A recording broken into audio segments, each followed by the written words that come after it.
नमस्कार।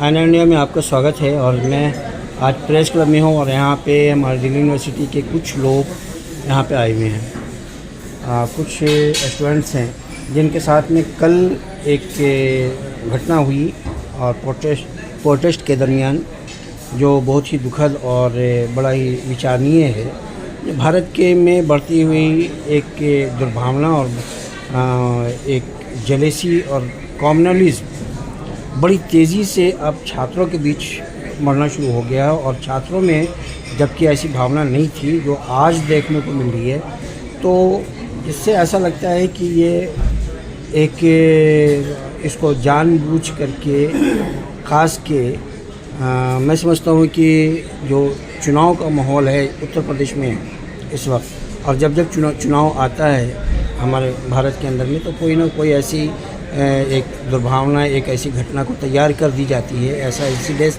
बनाया जाता है जो आदमी में खामखा का नफ़रत पैदा हो। तो कल की जो घटनाएं हुई है दिल्ली यूनिवर्सिटी के अंदर में, बड़ा ही दुखद और बड़ा ही विचारणीय है। जो हमारे साथ बैठे हुए हैं, हमारे साथ एक छात्र हैं, परिचय करवाते हुए वो खुद बताएंगे कि कल की घटना क्या है। जो चश्मदीद भी हैं इनके साथ की जो घटी है वो पूरी बात बताएंगे। आप अपना पूरा परिचय देते हुए मुझे बताइए कि कल की क्या घटना थी आपके साथ में। मेरा नाम रोबिन है और मैं दिल्ली यूनिवर्सिटी में मास्टर्स कर रहा हूँ बुद्ध स्टडीज़ डिपार्टमेंट से।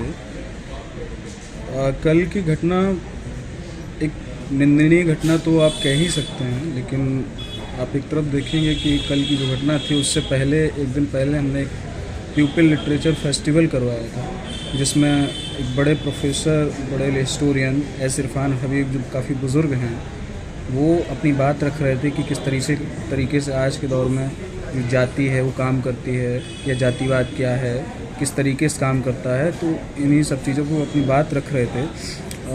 लेकिन वहाँ कुछ लोग जो संघी मानसिकता के होते हैं, ABP छात्र संगठन से होते हैं, जिसमें वो लड़का, कुछ लोग पीछे से, दीवार के पीछे से उनके ऊपर डस्टबिन में पानी भरकर उस बुज़ुर्ग इंसान के ऊपर, जो इतना बड़ा हिस्टोरियन है, एकेडमिशियन है, उनके ऊपर पानी फेंक देते हैं। और उसके बाद पत्थर। आपके दिल्ली यूनिवर्सिटी के वो छात्र ही था, ABP का छात्र है? बिल्कुल। वो कौन से इसका फैकल्टी का है, कौन से सेशन का? जितना मुझे पता चला, उसका नाम मुझे पता चला है, उसमें एक हरीश चौधरी और एक चौधरी है। वो चौधरी, वो जो जाट हाँ, वो चौधरी है ना। हाँ। ठीक। हालांकि वो भी शूद्र हैं, वो भी शूद्र में ही आते हैं।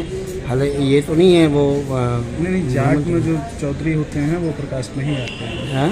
जाट वाले जो चौधरी होते हैं वो अपर कास्ट में ही आते हैं। अपर कास्ट में ही आते हैं। हाँ। लेकिन उनको वैश्य कहा जाता है। हाँ, मतलब ठाकुर जो, हाँ, उस टाइप के वो। बहरहाल आगे खैर, यहाँ पे ये जाति का जो है वो तो अलग चीज़ है कि आप कहाँ से, क्योंकि आज जाति तो वो वैसे लोग ज़्यादा उभर के आ रहे हैं सामने। बिल्कुल। जिनको तो ये जो घटना है, ये घटना हुई, उसके बाद हम लोगों ने जो UGC आया, UGC का पूरा एक्ट आया कि UGC एक्ट में ये था कि किसी भी तरीके से जाति या लिंग या सेक्सुअलिटी या फिर विकलांगता या फिर आर्थिक आधार पर किसी के साथ भेदभाव यूनिवर्सिटी में ना हो, किसी भी छात्र के साथ। उसके लिए एक्ट आया था।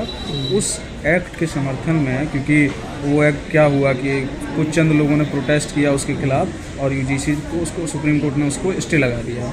एक तरफ आप देखिए कि कितने प्रोफेसर, कितने स्टूडेंट, कितने एकेडमिशियन और तमाम पत्रकार, जिनको 6-6, 10-10 साल हो गया है, 10-10 साल हो गया है जेल में डले हुए, उनके साथ ट्रायल तक नहीं होता है। तो ये देश की न्याय व्यवस्था है। और आप यहीं से डिस्क्रिमिनेशन देखिए ना। एक तरफ रोहित वेमुला, जो हैदराबाद सेंट्रल यूनिवर्सिटी के स्टूडेंट हैं, उनका उनकी एकेडमिक संस्थानिक हत्या होती है, और उन 6 साल से उनकी माँ, देश के तमाम दलित और प्रोग्रेसिव छात्र, उनको आज तक न्याय नहीं मिला है। न्याय नहीं मिला, ट्रायल नहीं हो रहा है, कुछ नहीं हो रहा है। एक तरफ दूसरे शाली और ये है एक तरफ UGC जैसा जो एक छोटा सा, उसमें बहुत सारी कमियों के साथ ही आया था, लेकिन वो आया था। कमियां उसमें ये थी कि जो उसका चेयरपर्सन रहेगा वो वाइस चांसलर रहेगा। अब वाइस चांसलर भी तो अपर कास्ट ही है दिल्ली यूनिवर्सिटी का, योगेश सिंह, बिल्कुल। है ना। आप जिस कम्युनिटी के लिए, जिस समाज के लिए, जिस जाति के लिए आप वो एक्ट लेके आए हैं, आप उसमें रिप्रेजेंटेशन नहीं होगा उसका, तो कैसे हम मान सकते हैं कि उसमें किसी भी तरीके का न्याय मिलेगा। तो ये एक्ट आता है, इसको सुप्रीम कोर्ट वापस करता है। उसके समर्थन में ही हम, यूजीसी के समर्थन में ही हम लोग कल एक गैदरिंग किए थे, प्रोटेस्ट किए थे। तो उस प्रोटेस्ट के दौरान होता ये है कि इसी तरीके को कुछ अपने आप को जो वहाँ कह भी रहे थे कि मैं ब्राह्मण हूँ, या फिर कुछ लोग ऐसे जो ABVP जैसे छात्र संगठन से वो लोग आते हैं और हमारे प्रोटेस्ट को डिस्टर्ब करते हैं। वहाँ कुछ ऐसे पत्रकार आते हैं जो पत्रकारिता के नाम पर कुछ भी कर रहे हैं, जिनको पत्रकार कहना ही आप, मैं तो नहीं मानता कि लोग पत्रकार हैं। आते हैं, कुछ लोग हैं जो कि खास मानसिकता के वो से बने हुए हैं, प्रोटेस्ट उसी मानसिकता को लेकर के वो अपना, और ये लोग जितनी बार भी प्रोटेस्ट में आते हैं, हर बार किसी ना किसी तरीके से प्रोटेस्ट को हमारे डिस्टर्ब ही करते हैं। हम लोग शांतिपूर्वक प्रोटेस्ट कर रहे होते हैं और ये लोग प्रोटेस्ट को डिस्टर्ब करते हैं। तो इस घटना में यही होता है कि एक इंसान आता है, एक लड़का आता है, वो लड़का आके पीछे से एक हमारे साथ के साथी थे, ब्लाइंड थे, उनको पीछे थप्पड़ मारता है पीछे से, और उनका प्ले कार्ड छीनता है और मारपीट शुरू कर देता है जातिगत। अच्छा, ब्लाइंड, हाँ, ब्लाइंड के साथ, ब्लाइंड के साथ अच्छा, जातिगत गालियाँ देता है।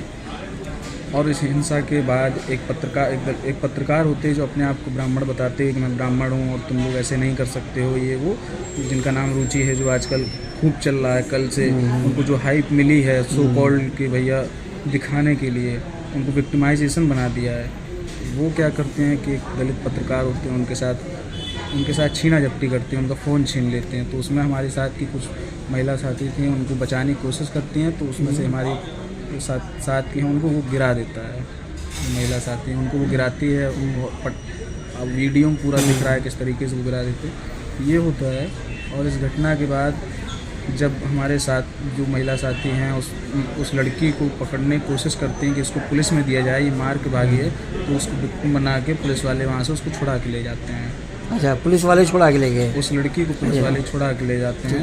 और शाम में जब हम लोग वहाँ रिपोर्ट करवाने जाते हैं, मॉरिस नगर थाने में FIR करवाने जाते हैं, तो हमारे साथ वहाँ भी उसी तरीके का थ्रेटनिंग और पूरी तरीके से मार पीटने वाले उसमें कि आपको मार देंगे, पीट देंगे। वहाँ हम लोगों को पकड़ लिया जाता है और वहाँ जो 50 की भीड़ एकदम खून करने के इरादे से 50 की भीड़ वो 200 में बदल जाती है और गोली मारो सालों को, देश के गद्दारों को, इस तरीके के नारे देते हुए, ब्राह्मणवाद जिंदाबाद, इस तरीके के नारे देते हुए ये पूरी घटना कल की है। रोबिन जी, मैं आपके तमाम बातों को देखता हूँ, आपकी उम्र क्या हो रही होगी?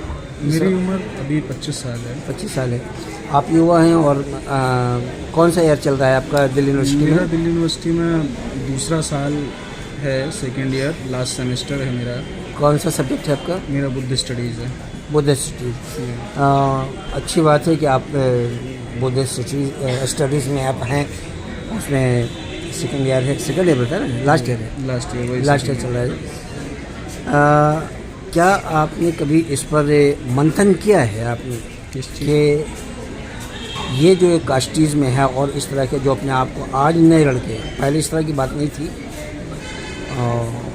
कम से कम 90 के दशक के बाद ही मूवमेंट चेंज हुआ है और फिर 2014 के बाद बिल्कुल ही चेंज होता गया और 2024 से और भी ज़्यादा मतलब वो सामने उभर के आए, सनातन पैदा हो गया और ब्राह्मण पैदा हो गया और ब्राह्मण से सनातन हो गए। अब वो सीधे, आपको लगता है ऐसा है कि यहाँ पे जो कुछ भी है, एक ये सारी चीज़ें तो प्री प्लान किया जा रहा है और सरकार द्वारा कराई जा रही है, कुछ ऐसा आपके जहन में आता है क्या? बिल्कुल, देखिए जाति की व्यवस्था वाली बात है। जाति व्यवस्था तो सदियों से चली आ रही है ना, और जाति के आधार पर डिस्क्रिमिनेशन, जाति के आधार पर हिंसा, ये सदियों से हमेशा से होती आई है ना। लेकिन जो आप कह रहे हैं कि 2014 के बाद एक नैरेटिव बदला है ना, इसमें सच्चाई है। ये बात मैं मानता हूँ कि 2014 के बाद जिस तरीके से भाजपा सरकार आई, तो भाजपा सरकार ने जिस तरीके से लोगों को धर्म के नाम पे, जाति के नाम पे बांटना शुरू किया है, एक धर्म, एक जिसे हम लोग मुस्लिम कहते हैं, पूरा मुस्लिम धर्म को जिस तरीके से एक मॉब लिंचिंग और तमाम चीज़ें इस देश से निकालने की बात करते हैं, तो ये जो सारी चीज़ें हुई हैं धर्म के नाम पे बांटना। अच्छा, इसमें एक और सवाल आपसे है, आप युवा होने के नाते क्या आपने कभी इस पर मंथन किया है कि मुसलमानों के ऊपर में ज़्यादा टॉर्चर किया है, उनको टारगेट किया जा रहा है? बिल्कुल। और लेकिन जो मुसलमानों को टारगेट किया है तो उसकी वजह क्या है? और ये रेगुलर जो चल रहा है वो छूट भैये हैं और जगह जगह पे है, मतलब रेगुलर एक जगह पे नहीं है, ये अलग अलग जगहों पर है। इसके बारे में आप क्या कहेंगे? ये नैरेटिव आप जो बन रहा है, इस पर आपका क्या विचार जाता है? आप क्या समझते हैं इसको? जो भाजपा क्यों किया जा रहा है? ये जो भाजपा सरकार भी आई थी ना, बीजेपी सरकार जो आई, वो पूरी सरकार आई ही इसी मुद्दे पे थी, धर्म के मुद्दे पे, है ना।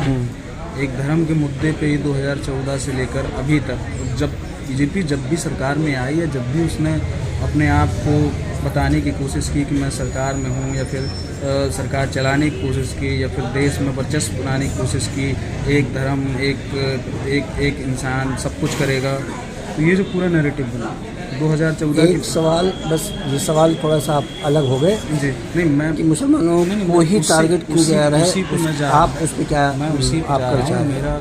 मैं यही कह रहा हूँ कि जो पूरा बीजेपी सरकार आई, मैं वही आपसे कहने जा रहा था कि बीजेपी सरकार जो आई पूरे धर्म के नाम पे ही आई, है ना। मुसलमानों पे हमला जो है वो पूरा इसी तरीके से हो रहा है कि जो एक धर्म है, मुस्लिम धर्म है, उसको इस देश में ख़त्म कर देना है और आपस में इंसान को इंसान से लड़ाना है कि किसी भी तरीके से उन मुसलमानों के ऊपर जिस तरीके से हो पाए, कहीं भी किसी भी तरीके से प्रताड़ना किया जाए, और पूरा एक जो लोग ये सो कोल्ड सनातन की बात करते हैं, सनातन धर्म की बात करते हैं, उसको किस तरीके से लोगों में भर दिया जाए, धार्मिक हिंसा भर दी जाए कि ये तुम्हारे दुश्मन हैं, इनको ख़त्म कर देना है, भाईचारा आपस का जो है वो ख़त्म। लेकिन इस देश में आप एक चीज़ जान लीजिए कि इस देश में आपस में रहने वाले लोग, आप कितनी भी कोशिश कर लीजिए, जो लोग हैं जो इंसानियत को मानते हैं, इंसानियत में विश्वास रखते हैं, वो लोग बंटने वाले नहीं हैं, आप भले ही कितनी कोशिश कर लीजिए। अच्छा, आप अपने आप को या आपके परिवार या आपके स्टूडेंट अपने आप को जो दलित से कह रहे हैं, पिछड़ी हैं जैसे कि, तो क्या आप अपने आप को हिंदू मानते हैं? मैं अपने आप को ना हिंदू मानता हूँ, मैं अपने आप को एक ऐसे आपके परिवार से लेकर स्टूडेंट की तक आपकी धारणा क्या है? अब मेरी जो पैदाइशी मुझे एक धर्म मिला है वो अलग है, लेकिन मैं अपने बौद्ध के नहीं, मुझे तो मतलब जितना मैं पैदाइशी मुझे माना गया कि मैं हिंदू हूँ। आपके फादर क्या करते हैं? मेरे फादर किसान हैं। किसान? कहाँ के रहने वाले? मैं यूपी से रहने वाला हूँ। कौन सी जगह? मैं जिला जालौन। ठीक है, यूपी से। और लेकिन आप जो जिससे जाति में पैदा हुए, जिस धर्म में पैदा हुए, वो धर्म हिंदू है, हिंदू था। मतलब मैं इस बात को नहीं मानता, मैं कहता हूँ कि जो सामाजिक मुझे एक वो मिला, हाँ, एक सामाजिक वो टैग मिला है, हाँ, वो हिंदू का था, वो हिंदू का जो मुझे दिया गया, लेकिन मैं अपने आप को बिल्कुल उस हिंदू समाज में नहीं मानता। एक ऐसे हिंदू समाज में जहाँ किस तरीके से कि ब्राह्मण वैश्य शूद्र, ये जो पूरा वर्ण व्यवस्था बनाई गई, जिस व्यवस्था में सिर्फ कुछ लोगों को ही सब कुछ मिलेगा, बाकी लोग उनके नीचे काम करेंगे, मैं उस व्यवस्था में अपने आप को नहीं मानता हूँ। अच्छा, तो आप पे ये व्यवस्था जो हिंदूज़ में है और ये जो आ रहे हैं ब्राह्मण और आज सनातन का जो शोर मचा हुआ है, इसको आप किस तरह से देख रहे हैं? जी, मैं थोड़ा सवाल अब दोबारा पूछूँगा। जो आज ब्राह्मण हैं, ये सनातन आज अपने आप को कह रहे हैं, कल ये ब्राह्मण थे, आज ये अपने आप को सनातन कह रहे हैं, और फिर जब कोई बात आ रही है मुसलमानों को या देश को बचाने की या देश पर प्रहार करने की या मुसलमानों पर प्रधान वहाँ पे वोट देने की बात आती है, तो वो वहाँ पर भी वो अपने आप को हिंदू कहते हैं। आप इसको किस तरह से देखते हैं? देखिए, मेरा मानना है, जितना मैं अपने नज़रिए से देखता हूँ कि इस देश में जितना हिंदू ने दिया होगा इस देश को, उतना मुसलमान ने भी दिया है। अच्छा, इस देश में अगर हिंदू ने आज़ादी की लड़ाई में अपना वो दिया है तो योगदान दिया है तो उससे ज़्यादा मुसलमानों ने भी दिया है। बिल्कुल इस ठीक है। देश में प्रधानमंत्री से लेकर तमाम लोग थे ठीक है, जो इस देश में आज़ादी से लेकर या किसी भी तरीके के इतिहास को मिटाया तो नहीं जा सकता, इतिहास तो गवाह है। वही इतिहास गवाह है कि क्या रहा है। ये इतिहास को मिटाना चाह रहे हैं। बिल्कुल, आप देखिए ना तो कि एनसीईआरटी जैसी पुस्तकों में, अब मैं सवाल वहाँ नहीं इतिहास में, बल्कि सिर्फ आज का जो माहौल है उस पर मैं, चूँकि आप युवा हैं और मैं चाहता हूँ कि आपके विचार इस पे आने चाहिए कि हिंदू मुसलमानों को टारगेट किया जाता है। आप अपने आप को हिंदू कह रहे हैं, आपका परिवार हिंदू, लोग हिंदू की बात कर रहे हैं। फिर जहाँ पे मेरी बात सुन लीजिए सवाल, जहाँ पे वो ब्राह्मण जो अपने आप को कहता है कि मैं ब्राह्मण हूँ और मैं सनातन हूँ, और फिर वो आप जैसे लोगों पर, हिंदू पर, दलित पर, पिछड़े पर, उसको हिंदू कहते हुए कि उस पर अत्याचार करते हैं, उसको दबाने की कोशिश करते हैं, वहाँ पे आपकी मानसिकता, आप जैसे लोगों की मानसिकता क्या होती है कि एक तरफ वो हमें जहाँ पे उनकी ज़रूरत पड़ती है वहाँ पे वो हिंदू का नारा ला के हिंदू खतरे में है तो आप सब साथ आओ, मुसलमानों को मानिए, तो वहाँ पे उस टाइम में आप जैसे युवाओं का सोच बनती है, और क्या आप कैसे लोगों को मोटिवेट कर सकते हैं वो सब?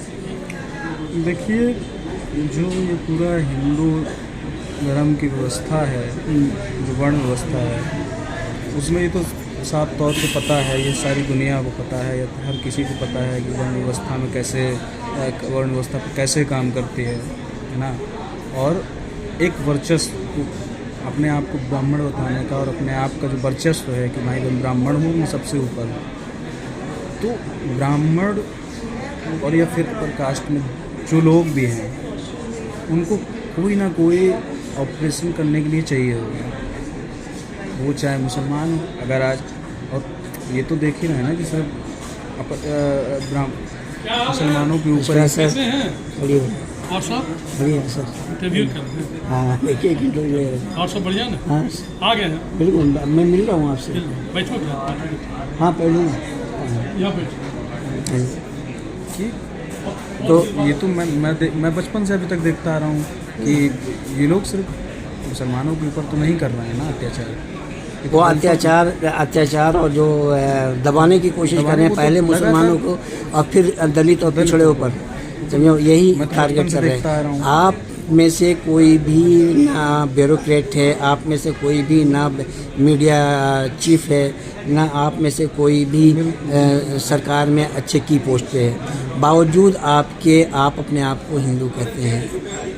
मैं अपने आप को हिंदू नहीं कहता हूँ। मैं आपकी बात नहीं कर रहा हूँ, मैं आपका मतलब कि पूरे मास की बात कर रहा हूँ, पिछड़े दलित और इनकी बात कर रहा हूँ कि वो सामाजिक टैग है। तो वो टैग, वो आपको नहीं लगता है कि ये टैग जब तक लगा रहेगा तब तक कि आपके साथ अत्याचार होता रहेगा? और ये बिल्कुल, मैं तो इसीलिए कह रहा हूँ, मैं तो उस टैग को मानता ही नहीं। फिर इस तरह से आप मानसिकता को आप कैसे चेंज करने की क्या कर रहे हैं उस पर? मैं देखिए, इस मानसिकता में एक सबसे बड़ी बात जो है कि मानसिकता जो है उससे ज़्यादा ज़रूरी है कि सामाजिक व्यवस्था कैसी है ना।